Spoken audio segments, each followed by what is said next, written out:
Fijn dat je allemaal weer kijkt naar het knipuigje van Renske.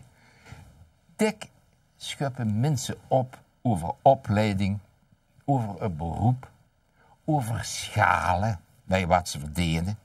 Bij een etentje, ik word er niet te gooi van. Zou je eens een keer, geef ik uur schaal maar eens door. Verschrikkelijke mensen zijn dat. En daar heb ik wat op gemaakt. En dat is over eikjes en schalen. Twee hinnen met van gift van die roeilellen.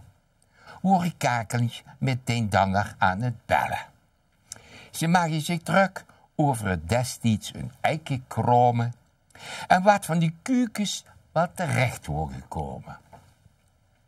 Er wordt getokt, opgeschupt en gekaakt.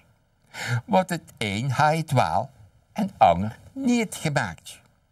Als eikjes zoten ze al in verschillende schalen.